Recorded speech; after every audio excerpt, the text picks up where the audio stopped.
Doc, it's always good to have you because you've done so much. How would you describe yourself best in your bio in this short segment we've got you with us for? How would I describe myself? Yes. Just a very ordinary fellow trying to get information out to the people who need it very badly. Well, you've put out invaluable info, and we don't have a lot of time with you today because I don't want to twist your arm into a full hour with you being under the weather. But so much is happening. I wanted to get you back on about the globalist hierarchy. But the limited time we have today, they're openly saying they want to attack Iran. They want to board their ships with a blockade, which is an act of war. Looks like that's going to the front burner. I see this oil spill as a diversion while they get their internet censorship bills passed, their carbon tax passed. What's your take on the oil spill? I think that it's a contrived situation myself. I've not voiced that opinion before, but I believe that is the case. In other words, it's something like akin to Pearl Harbor, which was a contrived situation, you know. Roosevelt told Stimson and Knox, and he said, we somehow got to get the Japanese into the position where they will fire the first shots. I think what this is what about. It's much the same kind of thing. Absolutely. And what brought you to that conclusion? Because that's the only conclusion I have. Day one, my gut told me that, but now we know they ordered the people on the rig to dump seawater in instead of cement. For a month, the rig operator said this will explode, so they gave orders. They knew it would lead to it. Turns out Goldman-Sachs really owned much of BP. Its chairman was also the chairman of BP. Goldman-Sachs dumped 44% of its stock the week before. The BP CEO dumped 30+% of his stock the week before. Now we learned Halliburton bought an oil cleaning company in the Gulf the week before. We know they're the head funders of the carbon tax global neo-surf system. So, I mean, there's a lot of other evidence. Now they've been blocking for 50-plus days. The governors and others trying to clean up the oil themselves. And Obama says the carbon tax is the answer. I don't think that's the answer at all. I think that what they've got to do is put 600 or 700 boats out there to clean the mess up as quickly as they can. That's what the solution is. Absolutely, but Doctor, in the time we have, because I'm ranting here, I mean, what brought you to the conclusion that it's a contrived, staged event? I've seen so many of these things in the past, in history itself. Like, and to go back to, you know, to the Second World War, they got this supposedly insane Dutchman to fire some shots. And they said, oh, this was something done by one of the nations, and this cause for war. So there's so many things in history that have been similar to this. And Pearl Harbor sending the Japanese, cutting off their supplies of raw materials that's vital for their production and their continued well-being, a unilateral action by Roosevelt, with not even consulting the Japanese. And then, of course, you know, when the Japanese came to see him in Washington, Marshall was out riding in Central Park and they couldn't get to anybody. Of course, I have no brief for the Japanese attacking Pearl Harbor. It's inexcusable. But nevertheless, this is the kind of thing that happens.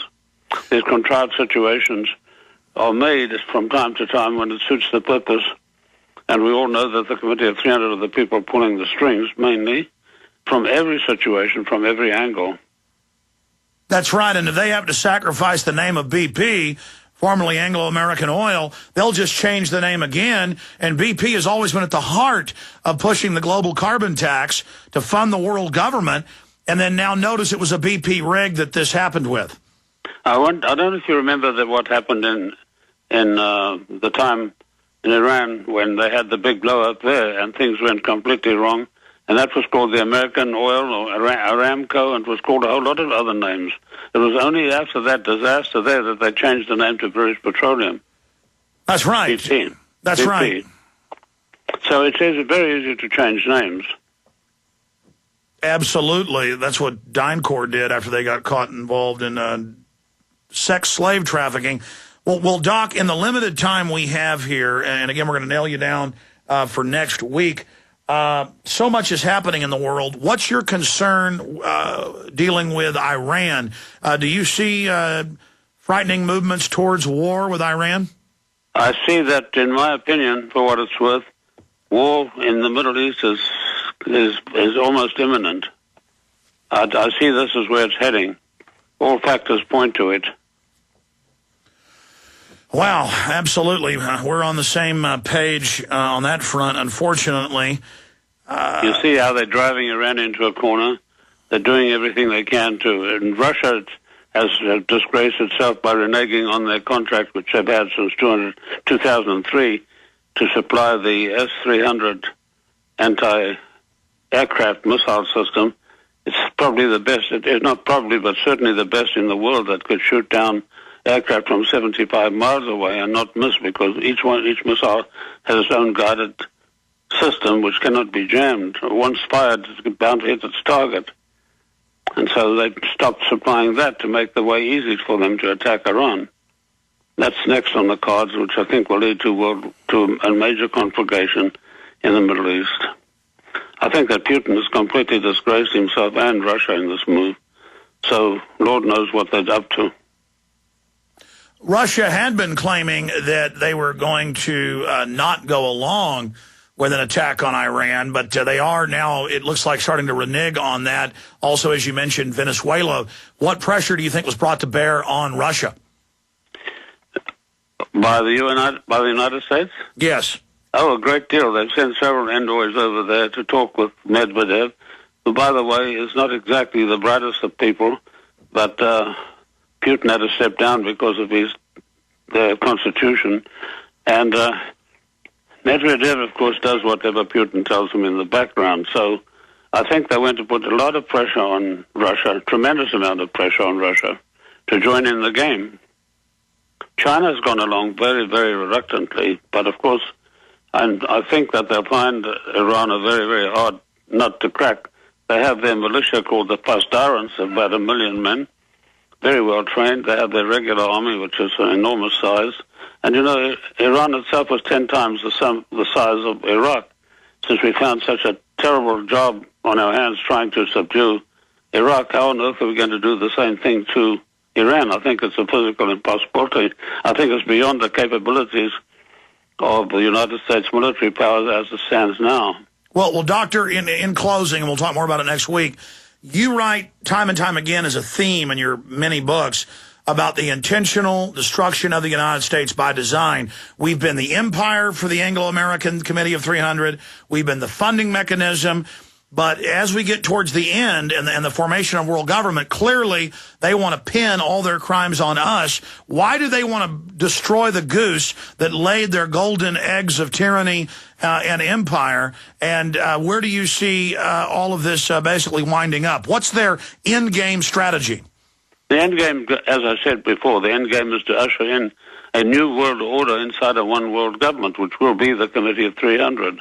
And the way to do this is, first of all, destroy the most powerful nation in the world, the United States of America, which is a temporary expedient, and they feel that they can, once this is up and running, they can revive the patient by applying all the necessary techniques. It's like a person who gets knocked temporarily unconscious, you know, give them oxygen and all kinds of stuff, and in a very short while they recover.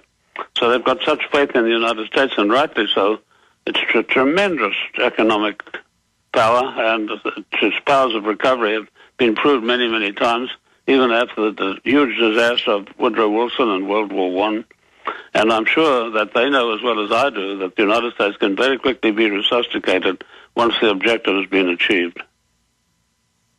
Amazing. I know some of your listeners may think I'm off the wall, but the surprising thing is, and I don't like to toot my own horn, but I've made about 500 predictions in my lifetime, and almost all of them have come to pass. And no, I'm not some kind of... No, I know you have on record, but I mean, what is their final plan then for the United States? Final plan will be the United States be the premium, the number one country inside their showcase country inside the New World Order, one world government. That's their plan. They can't dispense with the United States altogether. It's too important an organization from an economic point alone. So it has to remain viable. And, of course, once this organization is in place, and it's not a new thing, you know, they've been trying this since the days of King George III. At that time, he was lining up all the European powers to join in the scheme he had, which he also called a New World Order.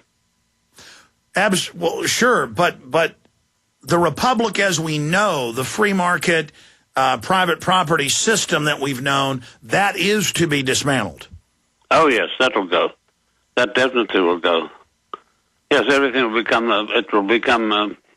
like the social. You know, it's actually the clear goal is to socialize the United States. You can see it in every move that the president is making, or every step he's taking. I mean, it's towards socialism in America. America will be socialized. I don't think there's the slightest doubt. And Roosevelt strove mightily to bring that about. He didn't quite succeed, but he built a very good bridge towards socialism. And I think that Obama is continuing to build that bridge. And, of course, that's because they want everyone dependent on the system. And so everyone's so poor, they would never have their own means to organize any type of even political resistance to the social engineers so they can have their way with us.